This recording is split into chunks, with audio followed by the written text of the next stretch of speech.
thought I'd forgotten about you. You thought I'd forgotten about you. Heck no, boys and girls. It's time for another 2019-2020 Championship team preview, and it is Fulham.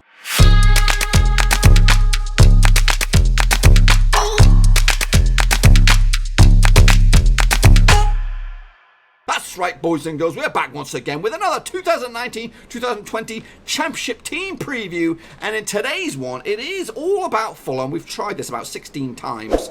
For whatever reason, it all keeps going wrong, and now hopefully this is going to work. But we'll get to that in just one second. If you're new to the channel, smash your subscribe button to keep you bang up to date with all things Championship related, Blackburn Rovers related, football, we got it all here under one roof, boys and girls. So we are going to take a look at Fulham. And before we get into the thick of things, boys and girls, if you are a Fulham supporter, I am on the lookout for you. That's right, boys and girls. I'm trying to find opposition supporters for each and every one of the Championship teams this season to come along onto the channel via Skype and answer a few questions about the Blackburn Rovers Fulham games whenever they take place. In fact, we're quite early doors, so I need to get a hold of you pretty soon. So if you are interested in becoming my Fulham supporter for the home game, for the away game, whatever, just get in touch with me, whether it is on YouTube channel or whether it is over on Twitter. You can follow me at RoversSeas. I'm over there. DM me, let me know that you're interested. It's very simple stuff, folks. It's nothing to be worried about or anticipated about. It's you know, all opinionated questions. Who do you think should be up front? You think Mitrovic should be in goal? Stick Mitrovic in goal. It's your call, boys and girls. But yeah, just whatever you do, get a hold of me one way or another, and I'll reach out to you once the dust has settled, and we'll get chatting. So let's take a look at Fulham. They do play their games right here at Craven Cottage. That's right. In fact, this season they're going to only have 19,000 available capacity for the stadium out in London. I think they're doing some rebuilds and whatnots, but still a good stadium. Very, very nice location indeed. But anyway, they are managed by Scotty Parker, ex-player, now manager, hoping to put the good times back in Fulham once again. Obviously relegated last season, 19th out of 20th teams in 20 teams in the Premier League. They did finish in the third round of the FA Cup, the fourth round of the Mickey Mouse Cup, and Mitrovic was the main man with 11 goals for the campaign. Let's take a look at their record up against Rovers. Now, obviously, they played each other, Fulham and Rovers, 91 times. Fulham winning 28 of them, Rovers winning 38. They've drawn each other 25 times. Now, the last matches between the two sides were they were all pretty much in favour of Fulham, really. 2-2 final score on Craven Cottage. I think Kearney might have been on the score sheet that time. And obviously, the last time against us at Ewood Park was a 1-0 victory for Fulham. This season it is very early doors. 10th of August 2019 at Craven Cottage. And then the next time they'll duke it out will be 8th of February 2020. Meanwhile, let's take a look at who scored believed to be the team of the season for Fulham. Now, it's not my prediction of the team of the season, it's their prediction of the team of the season. They've gone for Rico between the sticks, Adoy, Marchland, Ream and Bryan at left back, Chambers and Guassar in the middle of the park, Schürrle, Kearney, Sessegnon and Mitrovic up top. Now, this is a 4-2-3-1 formation, which who scored have recorded that you played this 11 times. You actually mixed it up a little bit with a lot of variety of formations. Obviously, you had a couple of managers as well throughout the season. But with this formation, you won 4 games, lost 6, and drew 1 along the way. Meanwhile, closer look at the statistics show Mitrovic was out-and-out top goal scorer with 11 goals. Schürrle was second with 6. Babel had 5. Kamara had 3, Chambers at 2. Sessegnon was a top assist man with 6. Will he be at Craven Cottage next season? If not, then the transfers need to kind of pick up the pace a little bit, because I think he wants out. But right now, there doesn't seem to be much movement. Vito had 4 assists, Mitrovic had 3, Babel had 3, Siri had 2. Mitrovic has signed a new deal, so it looks like he's going to be in the Championship next season. As for the red cards, looks like McDonald was the only player to get a red card, correct me if I'm wrong. Chambers was very, very savvy as well, with 9 yellow cards. Other statistics and all that kind of good stuff on the screen here, just take a look at it yourself. Looks like Mitrovic was the out-and-out player of the season, Babel second, Chambers was third. Meanwhile, a quick look at the characteristics for Fulham last season, and again, this is from last season, your worried season, the season that you didn't do too well in. I'm expecting a lot of change in the new year, in the new season. You know, I expect Fulham to be dominating quite convincingly. Now, who scored believe?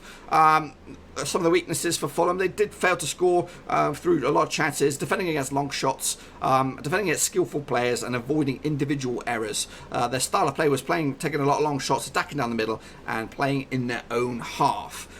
Meanwhile, quick look at the table. Obviously, he did finish in 19th spot above Huddersfield, who absolutely had a stonking bad season. The they were trying to pull. It looked like Fulham were trying to pull a rabbit out of a hat towards back end of the season, but it was too little, too late. Their home form at Craven Cottage was surprisingly better. 17th out of the whole 20 teams, so not too bad. Picked up 21 points along the way.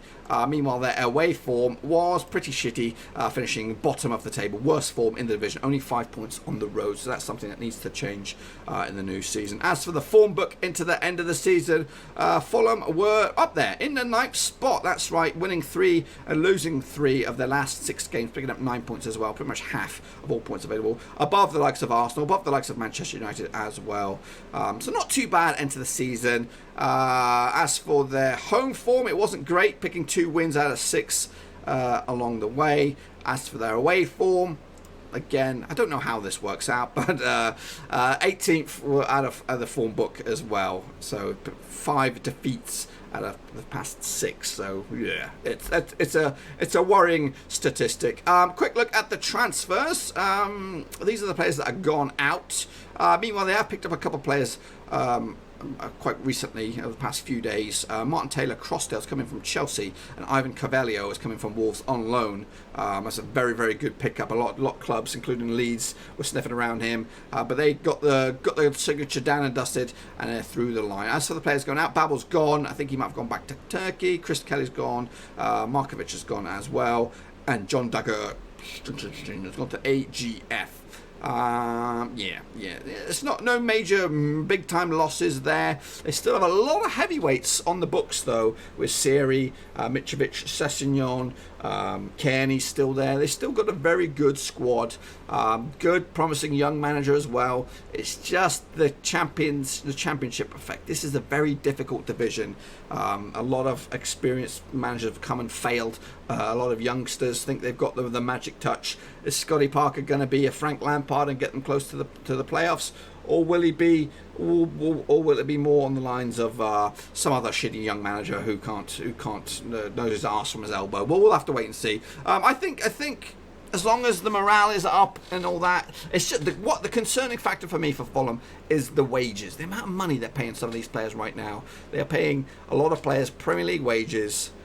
And if they don't get it right this time, they could be in a spot of bother. Look at the likes of Stoke last year. I think they've kind of dropped a lot of expensive players this season, and now brought in a lot more reasonably priced players. So this is it. It's a make or break shot for Fulham. There doesn't seem to be much incomings through the doors at Craven Cottage, but we could see a few players still going out. So this is an interesting one. It's an interesting one. For the championship. Meanwhile, quick look at their opening campaign. Obviously, they'll open up against Barnsley at Oakwell on the 3rd of August. Before taking on the mighty Blue and White, they'll lose that game on the 10th of August. Before taking on Huddersfield at the Kirklee Stadium on 17th of August. Before bringing it back down to London with an all-London affair, 21st of August against Millwall. They'll take on Nottingham Forest also at Craven Cottage, 24th of August. Before taking on fellow relegated side Cardiff City on the 31st of August. That ends their 6-game stretch.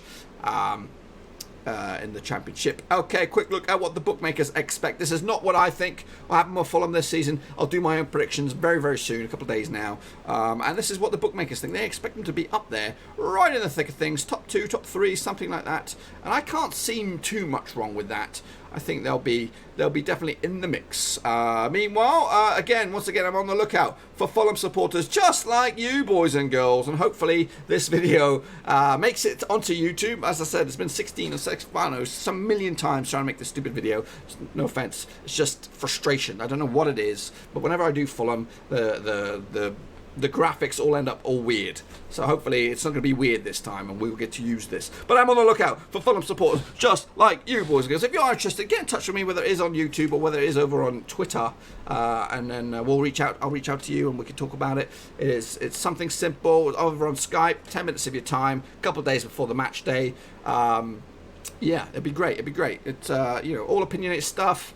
And I look forward to chatting with you. Hopefully you are interested in this. And again, that is pretty much all I've got for you folks. Hopefully you enjoyed the video. If you did, smash the thumbs up. And if you do, smash the subscribe. New videos every single day right here at Blackburn Rovers Seas. I do love a good bit of a championship football action, boys and girls. And what do you think will happen with Fulham? Do you think they'll get themselves promoted? Do you think they'll be in top 10 relegation fodder? What do you think? It's going to be an interesting one for Fulham. They're one of my one of my teams, I think there's a bit of a question mark over. I just don't know.